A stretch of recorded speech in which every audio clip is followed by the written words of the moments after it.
Reading from the Holy Gospel according to Luke.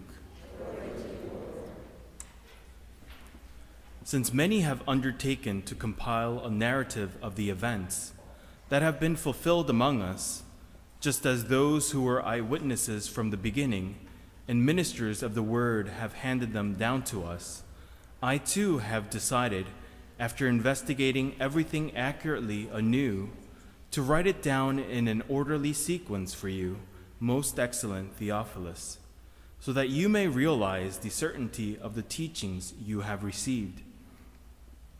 Jesus returned to Galilee in the power of the Spirit, and news of him spread throughout the whole region.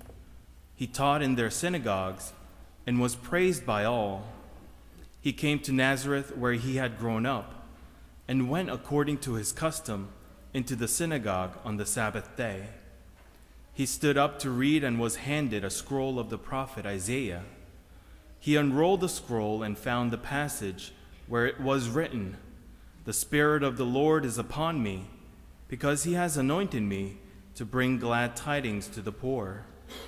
He has sent me to proclaim liberty to captives and recovery of sight to the blind, to let the oppressed go free, and to proclaim a year acceptable to the Lord."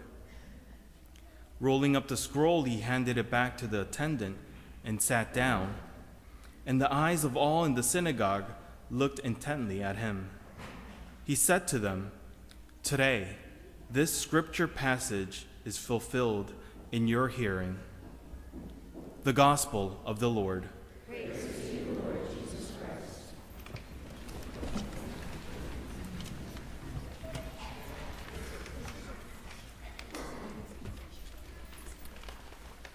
Reflecting on this scripture passage, I was thinking how amazing that would be to be able to speak the truth and be praised by everyone.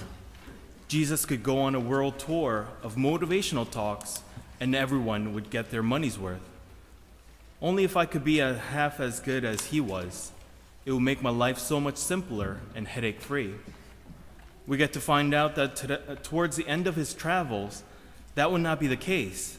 Even Jesus had run-ins with headaches in life. Not everyone was pleased with his teachings, and Jesus would give the ultimate gift, a sacrificial gift. Last weekend at 10:30 Mass, I gave my homily.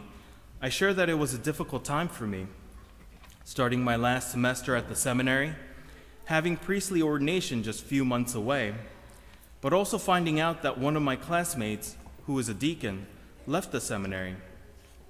Also, 2 other guys would not be returning this semester. They were unsure whether life of priesthood was something that God was calling them to be. On top of that, there have been few other news that have come about, which has made it a difficult time for myself, as well as other seminarians and the local church. I won't go into details about what those specific news might be, but trying to write a homily for this weekend has been one of the toughest for me since I became a deacon.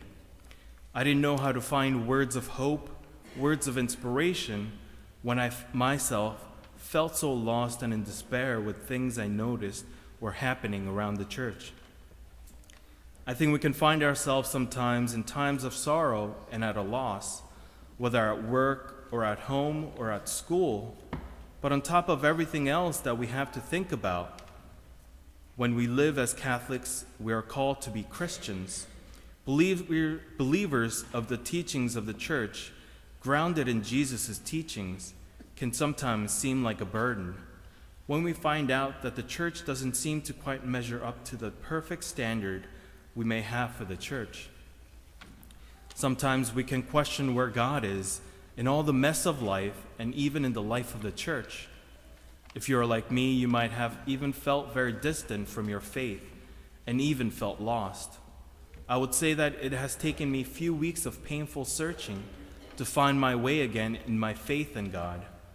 It would be fantastic if I could say that I was able to find my way back through intense prayer, or even with a messenger of God come to me in a vision which made sense of everything for me. Instead, I found hope again in the most normal of settings. I will find guidance by talking to friend priests and seminarians and regular parishioners. I found my way back to why I desire to be a priest and why I desire to live a life as a Catholic disciple of Jesus. That I was not alone. There are others seeking the truth promised to us by Jesus. There are others who believe in the truth and the good that we are all called to, found in the words of God.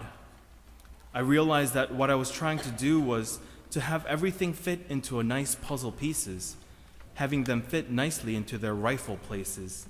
This meant my happiness came second, as long as I put everyone else's happiness before my own. I understood that I was trying to please everyone. It finally dawned on me that it would be great if I could make everyone happy, but I was setting myself up for failure as well as making my headaches bigger. Even Jesus knew he could not satisfy everyone's desires and make them happy according to every individual's desires. What Jesus did was to speak the truth, grounded in love and respect for everyone, whoever and wherever they were in life, rich or poor, a master or a slave, healthy or sick. Jesus taught them the truth about dignity of each individual, even at the risk of being countercultural message. That is something that we are all called to live a witness in the footsteps of Jesus. I realize that is not something easy to do, especially when it seems that all we hear about or notice are the evil ways that seems to permeate our surroundings. I would like to conclude with a quote that is attributed to Gandhi, which is, "To be the change you wish to see in the world, there is so much suffering, sorrow, loneliness, pain, and evil in this world. God became man to show us the way. Jesus taught his disciples to follow him, carry our cross, and be the witness to the world that we are made in the image and likeness of God. That this world is not our final destination. Our origin is God, and our eternal home is back with God. In this journey, we may run into storms of life, but we gain strength and hope when we turn to the ones next to us, whether priest, deacon, parishioners, friends, or just someone sitting next to us in the pews. We're on the journey together as Christians and believe that today, this scripture passage is fulfilled in your hearing."